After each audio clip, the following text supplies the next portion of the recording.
You're listening to the Intuitive Souls Podcast. I am your host, Erica Russo, psychic medium and intuitive development coach. This show is all about giving you the conversations, tools, and wisdom you need to live life the intuitive way. Whether you are waking up, wanting to develop your intuition and connection to spirit, or wanting to live a more magical life, I got you covered. I give you grounded, practical, and insightful content that helps you wake up, level up, and connect with your soul. I'm excited you are here. Let's wake up together. Hello, welcome to the Intuitive Souls Podcast. If this is your first time tuning in, welcome. I'm really excited that the universe led you here.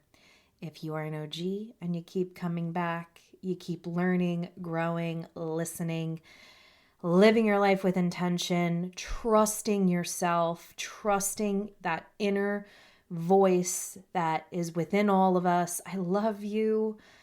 Thank you so much for being here. Thank you so much for never giving up. Thank you so much for your support. I can't begin to tell you just how crazy it is. I get in like these feels, guys. I don't know if you've noticed, but there's certain times, especially during, December and the holidays, and when I start planning the next year, as far as my business is concerned and just life in general, I get in like this space where I really see the evolution and the growth that has transpired. And something that I just want to candidly say is that I've had this podcast for 3 years. This was really kind of the starting point to my business. It really was. And throughout these 3 years, I have tried on many different hats, and I've tried to figure out what exactly it is I want to do, what I'm aligned to do, what feels good to me, what feels natural to me. Who do I want to work with? Where am I going? What path am I supposed to be taking? There's been so many changes within my business. There's been so much that came unexpectedly. There's been so many detours along the way, but the only thing that has stayed constant, right, has been this podcast. It's been here. It's been a sounding board. It's been here. Nothing has really changed. It's always been here, and it's always going to be here. And, it's just crazy to me because if I look back, because I'm an avid journaler, and I look back and I was looking at like an old journal, and the things that I was journaling about and the ideas that were coming to my mind back 2.5 years ago are nothing like the things that I'm journaling about now, are nothing like the ideas that I have now. And it's so interesting to have that hindsight and just remember that, guys. Like you're not going to be the same fucking person you were a year ago. You're not going to be the same person you were 6 months ago. We have to take that time out just to be able to like look back and be like, holy shit, look at what has transpired. Look at the things that I have went through. Look at the things and the evolution that has already taken place. And I think that this is a great time, being that it's the end of the year, we're all making our manifest boards or our vision boards, and we're all trying to figure out what exactly 2022 is going to entail. Just before we do that, obviously go do that. We want to manifest some epic shit in our lives, right? But take a moment to kind of to look back and to just see how far you've come, because when I tell you, it's like crazy. It's so crazy, and we have to give ourselves that credit, and we have to give ourselves a pat on the back, man. Human life is fucking hard. It's so hard. Why do we sign up, man? Why do we sign up for this? I don't know. Probably, who knows? Who knows why we did this, but we're here and we're trying to do our best. and we're trying to heal and we're trying to learn and we're trying to grow. So I guess what I'm trying to say is remember how far you've come, because you've come a really long way, especially if you're listening to podcasts like this. You're not the person that you were a month ago. You're not the person that you were 6 months ago. Give yourself some grace. Love on yourself a little bit, okay? So, with that being said, in this week's episode, I get to connect with a listener. Her name is Brittany, and we really just kind of dive into intuition. How do I know that it's my intuition, or is it my ego, or is my mind playing tricks on me? How do I decipher it? And it was a really great conversation, and a lot of stuff just came through me. And this is a great, great conversation if you are someone who's in that spot where you're like, is this intuition or am I losing my mind? Is this fear? Is this my ego? What is it when we think about living intuitively? What exactly does that look like? I hope you guys enjoyed this episode. If you are enjoying this podcast, I would be forever grateful if you can head on over to iTunes and write a 5-star review. Those reviews allow me to get this podcast to the ears that need to hear it. And let's just agree, guys, now more than ever, we need these things in our life. We need these tools. We need this inspiration. We need this whatever we want to call it, just to let everybody know that we're gonna be okay. And just to let everybody know how strong we are, how we can get through just about, if not everything, and we have the answers within us. Thank you guys for being here. Thank you guys for tuning in. Thank you guys for your support. I love you guys. I hope you guys enjoy this week's episode, and I will see you soon. Cool. Okay, guys, I'm really excited. I have a listener here, Brittany. Thank you so much for coming on, because when I looked at your application and you were saying like the things that you were dealing with, I was like, oh, this is not great, but I was like, this would be a great episode because I know a lot of people have the same questions and the same kind of roadblocks that you're dealing with. So thank you so much for being here. Let me go ahead and ask right now what your biggest problems are as far as your spiritual development is concerned. Sure. I think there's two, right? So fear is a really big one. From a young age, my parents have said sort of like they're glad that I don't have these gifts because they can be scary. And so I think I have associated a lot of fear with psychic gifts. And then the second one is I have aphantasia. So I don't see anything. Like I close my eyes and, picture whatever, and there's nothing there. It's blackness. Sometimes there's outlines, but there's no pictures in my brain. And so doing a lot of the psychic hygiene of meditating and things like that hasn't really worked for me. Okay. And that's totally fine. So the first thing that I do want to share is that sometimes people clairvoyance is just not there. Yeah. That has nothing to do with you being able to connect and receive evidence and bring healing and anything like that. Believe it or not, I know a couple of readers that are not clairvoyant in the slightest, but they're extremely claircognizant, or they're clairsentient, or they're clairaudient. So just because you struggle with seeing things doesn't necessarily mean that there isn't a connection there. Because, you and I both know that psychic is our natural birthright. Being psychic is our natural state. And it's working through the fears and the mindsets and all the things that we're told to fear, just like what you've been dealing with since you were a kid. That's really the biggest mountain that we have to climb when it comes to this work. So let's go. I want to talk a little bit more about the fear and where it came from. So do you remember a time when you were a child where the whole concept of fear and being psychic came up, do you remember any stories that really stand out to you? Yeah. So my great grandmother on my biological dad's side is very well known in central Vermont for her gifts and her abilities. She was one of the first licensed psychics back in the day in Vermont. Vermont authors have written about her. She was in Vermont Life magazine, right? So she was fairly well known back in her day. And so those stories, just have passed down historically in my family. And when I was a kid, I remember saying, oh God, that would be so cool, right? Like not knowing that time that sort of, we all do have those abilities. And I just remember probably being 4 or 5 years old and my mom straight up saying to me, I'm really glad you don't have that because it can be scary.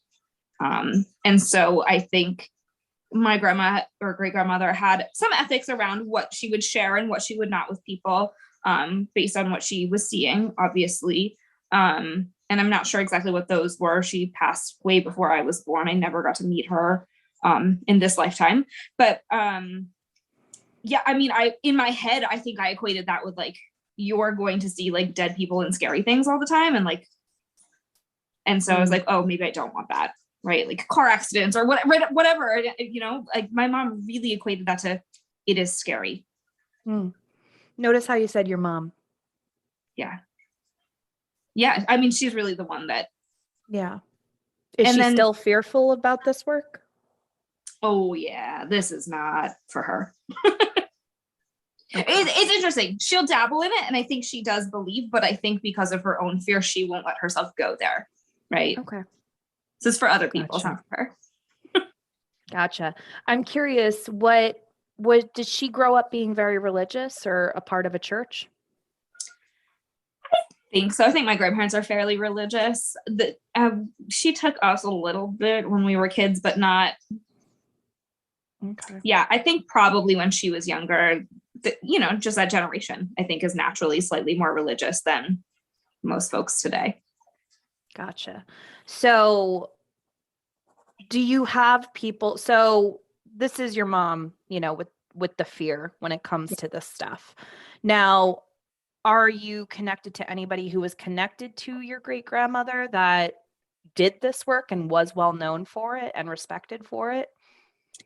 I'm not. So I haven't spoken to my biological father in more than 15 or 16 years. And that was his grandmother. So I am distantly connected to a few cousins, but not anymore. Okay.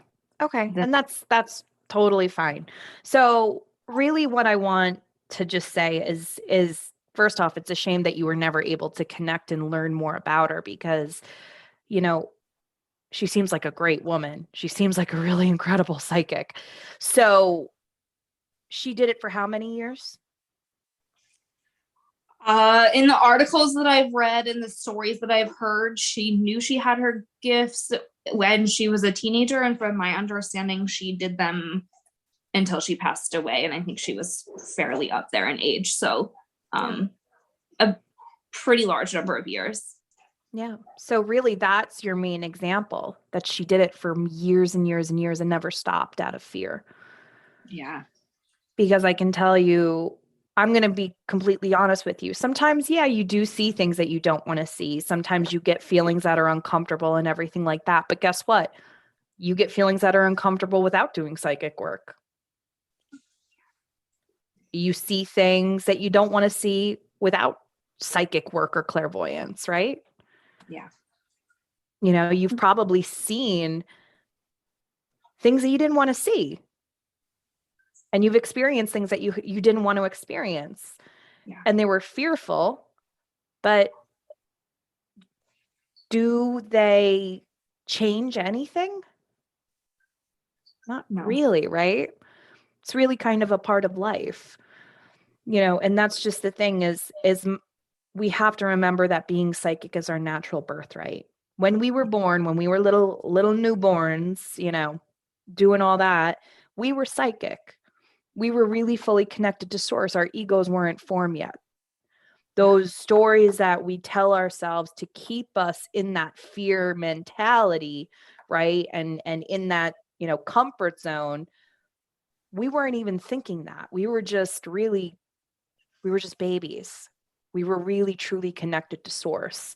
And then through the years, through our childhood, through our adolescence, through the stories that our parents told us, we started creating these fears. Yeah. Right. So essentially, I like, the way I see it is this, like, there is a lot of fear around psychics. There is a lot of fear around mediumship and spiritual work. There's no doubt about it. But at the end of the day, I can remember there's been things that I've experienced in my life prior to being a psychic that were a lot scarier than anything that I've seen through my clairvoyance. Yeah. Right? Yeah, for sure. Right. And the greatest thing about this, the most amazing thing, trust me when I tell you, is you have the power. You're in control. It's not spirit that's in control. You're the tube, right? So you're really the management system of whatever is coming through you. That's the way I like to see it. So you're just the messenger. You're the tube. You get to put guidelines and rules up as far as what's going to happen.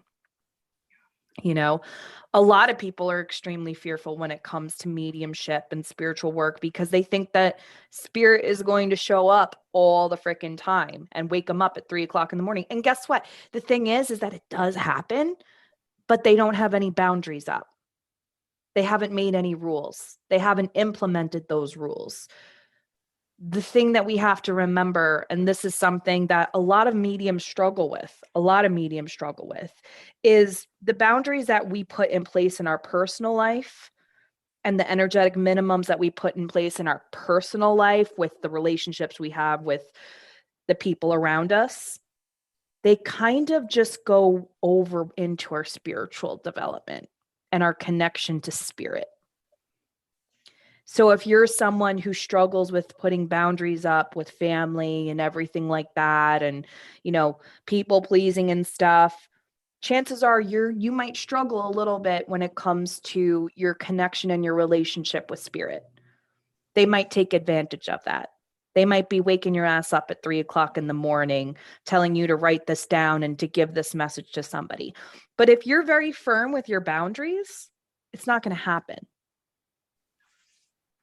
It's not going to happen. You are fully and totally in control with anything.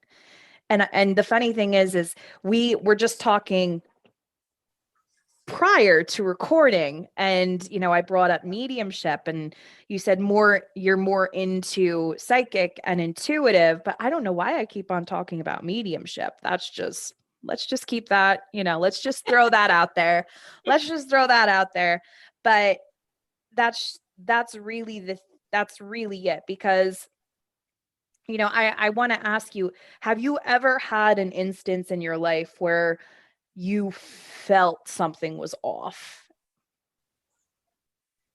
Yeah, for sure. Have you ever walked into a room and you felt the energy was just like an iceberg? Mm-hmm. Okay. Of course. Yeah. Have you ever sat next to somebody who was dealing with anxiety or anger, or they were tired, and then you started feeling that way? Yeah. Because you're clairsentient, you're not clairvoyant. Yeah. It's interesting. Anger is the big one. I feel like when my husband comes home from work and is either angry, anxious, both sometimes. Mm-hmm. You said people pleasing, and I feel like that is something that I've worked hard, right, when I've done the shadow work, to stop doing and stop taking that on. And for me, it doesn't look like then I become angry. It becomes that I become anxious, right? And it's that energy of like, gotta fix it, gotta do something. I can sense that you're not okay in this moment, whatever that is. And then it's the big, like, gotta do, like, jittery coffee, anxious fix it feeling. So this anxious fix it feeling, was this something that you started within, your grown-up life, within your marriage? Or was this something that maybe you did prior to that in your childhood? I'm sure I don't think I would have noticed, but I am sure that I did that in childhood. Mm. Yeah. Yeah. Where you needed to be the fixer. Always. Yeah. Always. Or the good one, right? Like if you can't fix it, don't cause the problem. Yeah. Mm-hmm. So tell me, that's a lot of responsibility. Mm-hmm. That's a lot of responsibility to put on yourself. Yeah. I try really hard not to. I'm a therapist too. So, right, like There you go, the fixer. what I do for a living, right? But lots of boundaries with clients around I can't work harder than you are. Right? I can't fix your problems. I can witness what's going on for you. Mm. And I can talk you through all kinds of different ways to think about things differently, but I can't fix it for you. So those are excellent boundaries. I mean, those are really really good boundaries for any sort of healer, for any sort of coach, for any sort of medium. You know what I mean? You're there to create space. You're there to be there for the client, but you can't do the healing. No. Have you ever thought of maybe implementing these boundaries into your marriage? Oh, 100%. I think once I started doing that, things got a lot easier. Yeah. Yeah. Yeah. And that was a direct result of doing some shadow work, right? It really was. Yeah. That's very interesting. So if you have these boundaries now, because this is what you do for a living, and you know the power and you know that they are needed, I don't think you would ever have, you might have some instances where you feel uncomfortable. There's no doubt about that, but all you have to say is go away. Yeah. There's a massive power in the word no.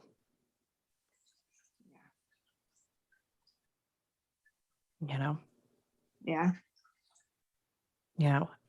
This, for me, this fear that you were dealing with, as far as opening up spiritually, it kind of just felt like your mom's. Yep. Yeah. I think that's very true. Yeah.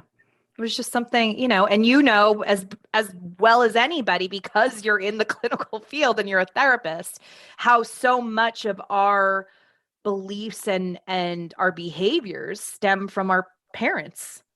Yes. Yeah. Because you don't seem like a person that's fearful of this work to me. I got to be completely honest. You're just like chilling. You're just like, yeah, you're right. I don't want to be fearful. I think maybe some of it is the unknown too, just like not knowing what to expect and maybe not doing it right or not doing it like maybe causing harm. I think there's some fear in that too. Well, I can tell you would be a really good reader because you already have these things.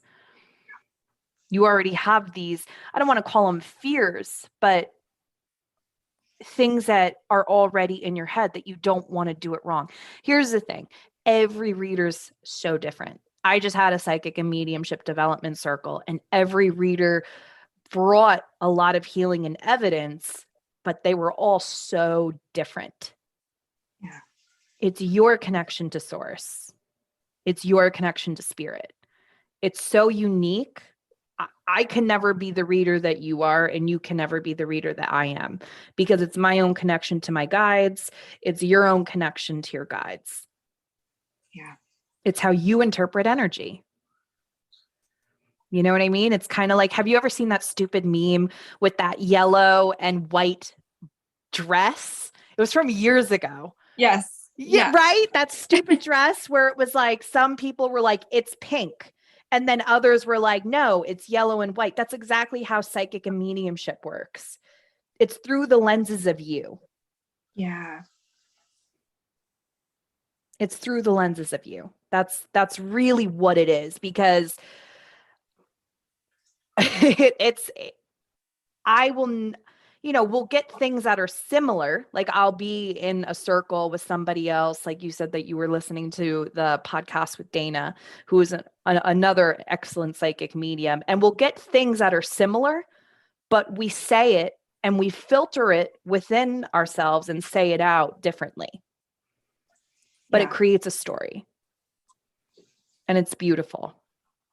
But I don't think you have anything to fear. Okay. There's nothing to fear. It's being strong with your word, not letting, especially when it comes to mediumship and everything like that.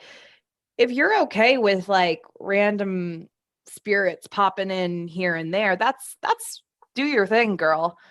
But that doesn't happen for me. Hardly ever. And I have asked for that to not happen.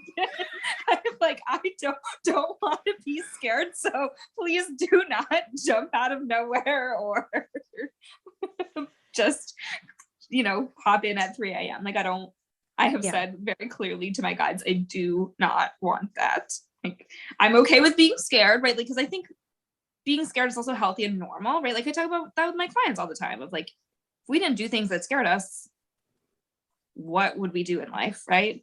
So sort of had this conversation with them the other day too, right? With my guides of like, yes, I'm a little bit scared. It's okay to be scared. Can you please give me a little bit more? So I am definitely trying. Well, there you go. See? There you go.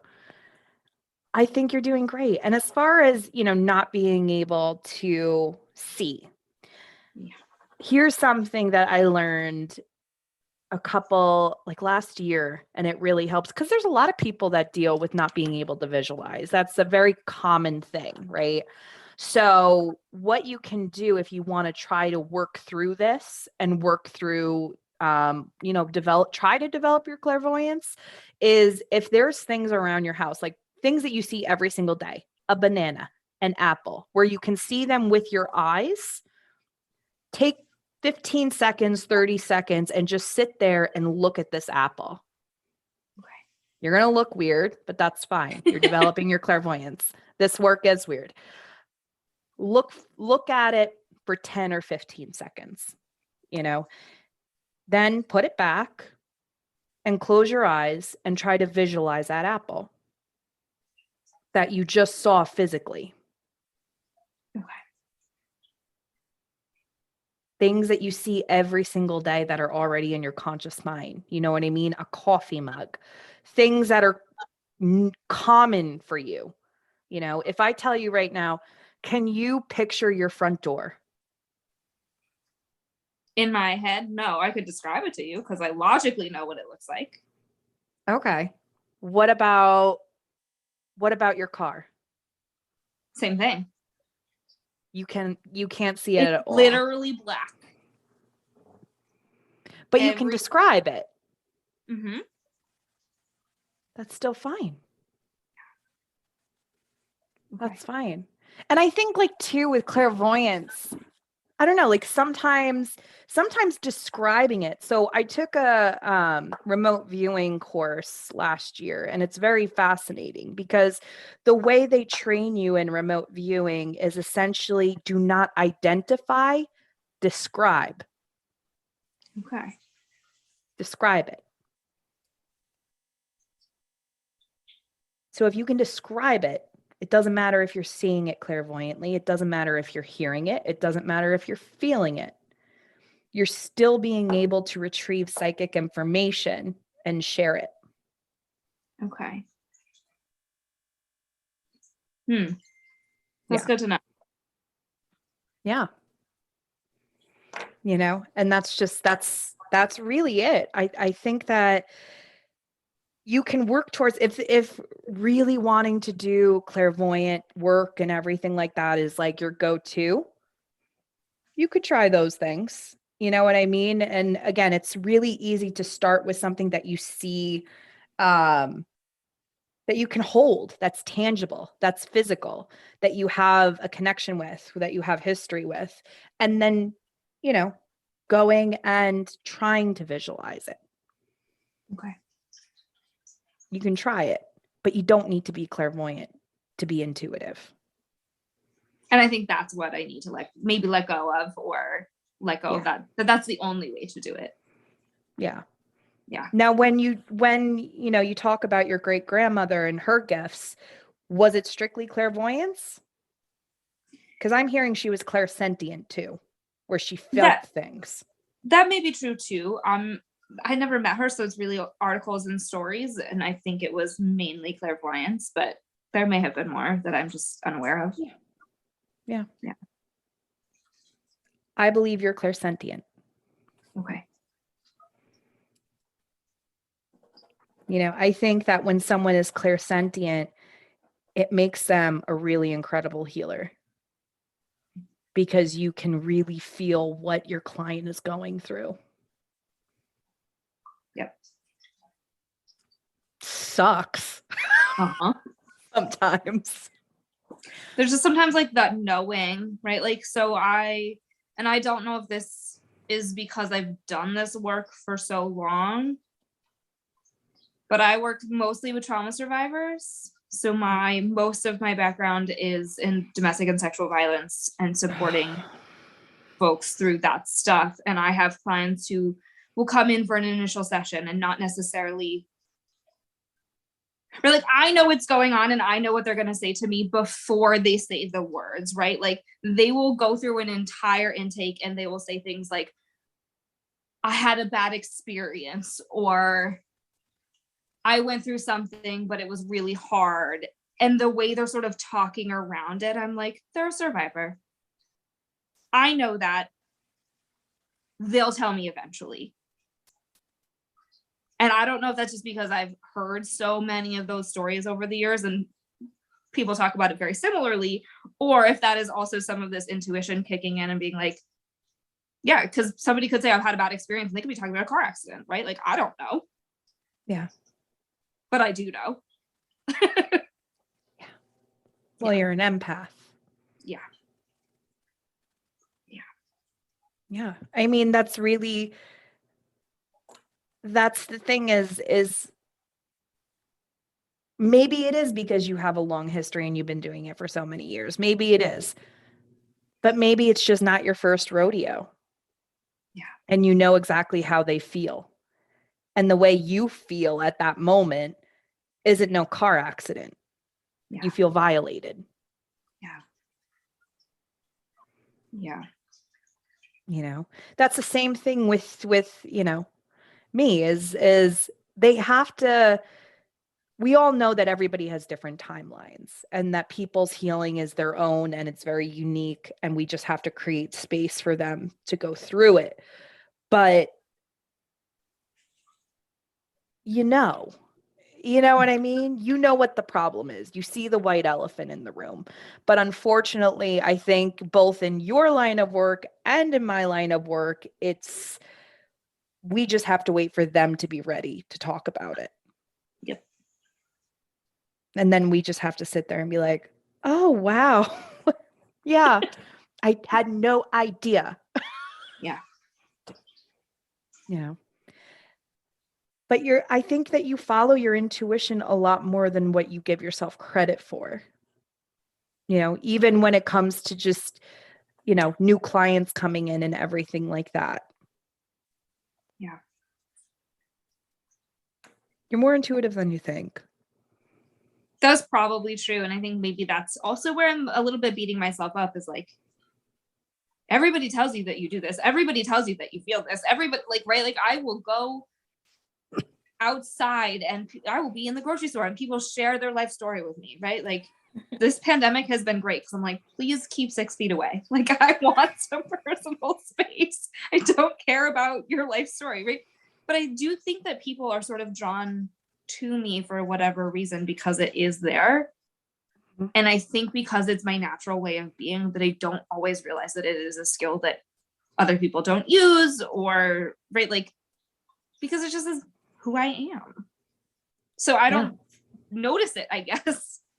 And that's hard. How do you grow something if you don't even know you're already doing it?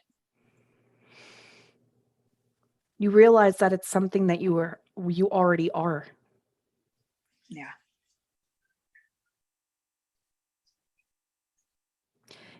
people, and here's the thing when it comes to intuition, I think that people can often be like, well, intuition is like, readings and tapping in psychically and everything like that. Not necessarily. Intuition is being able to follow the niggle that we all have, that internal guidance system. It doesn't necessarily have to be a profound reading and, oh my God, all that shit. Living intuitively essentially means that those little feelings that you get throughout the day, that we all get them, those little niggles to go left instead of right, to do this route home instead of the one that we normally do, to go to this supermarket at this particular time. That's living intuitively. It's letting the whispers of your soul guide you throughout your day. And I'm telling you, I think you're already doing it. Okay. So just pay attention more. Yeah, I think your eyes, like your eyes were like, oh shit, I kind of already do that. Like you were just sitting there being like, I kind of do that. I just let things flow. Right. I think the biggest thing when it comes to living intuitively, and this is like why I built my business, is because when we are in flow with the universe, things are just great. Yeah. When we're not resisting, when we're not trying to figure everything out, because that's what we want to do. We want to know the next step. We want to do this. We want to do that. We would blah, blah, blah, blah, blah, blah. That's creating resistance, and it's bringing us farther away from source. Yeah. When we just flow, magic freaking happens. We're in a good mood. That's the first thing, right? When we're not so trying to control everything, we're just in a better mood. We're just happier. I mean, who doesn't want to be happier? But even with your work, I truly feel, as far as intuition is concerned, you don't have to necessarily be a reader to be intuitive. Some of the most intuitive freaking people that I have ever met are nurses, are therapists, are artists, are people that work with pets, like working at a vet office, because they have no other choice but to rely on it. Yeah. And with what you do, you really do have to rely on your intuition sometimes. Yeah. How many sessions, how can you think of like times where people just didn't want to talk, or they just were beating around the bush session after session after session, and you're just like, okay, how can I help them? What question can I state to have this be opened up? Yeah. And then it just flows through you. Yep. Right? That's intuition. Yeah. That's intuition. And you're already fucking doing it. Now, if I can only be just more aware of when I am tapping into that, right? Yeah. And it's not, and then you can be aware. That's the first step of being aware of it. But then you don't even realize, then you want to get to a step where you don't even know you're doing it. It's just how you live. Yeah. It's just how you let the universe flow through you. It's how you let your guides flow through you. It's how you are just co-creating with the universe. Yeah. Where it's not even being aware of it, because it's just so automatic. It's your default to just tune in and lean into it. Right. And you don't have to identify, well, that was intuition. That was intuition. I was very intuitive at that point. No, you're just intuitive all the time. Yeah. And maybe that's just what I need to accept, is like, I don't have to know that it is happening. Right. Yeah. Right. You sound like a therapist. I think that's a good thing. I think it's a very good thing. I think it's a very good thing. But I think that really this whole fear, it's just your mom's. And I think that even after, you know, you're sitting here and you're realizing like, this is kind of how I live anyway. I don't think you're afraid of it. Okay. You know, and you're already calling your guides and telling them, don't let these things, you know, which is great, which I wish everybody would do. But yeah, that's really it, girl. You got it. You got it. You're good. You're good as gold. You know, you got the number. And again, if the whole clairvoyance thing is something that you really want to work towards, you can try that exercise, but you don't need it. It's just the popular one. I feel like clairvoyance is the one that everybody wants. You know, it's because you can see it. So I think it's a lot easier to believe it because you're seeing it. Yeah. Right. With claircognizance, it's coming through. With clairsentience, you're feeling something, but you don't know what the hell is going on and everything like that. But you don't need to be clairvoyant. Okay. You just need to trust what you're getting. Yeah. All right. Yeah. Thank you so much for coming on. I really appreciate it. I think this is going to help a lot of people. You're awesome. You're good as gold, girl. Thank you for having me. You're welcome.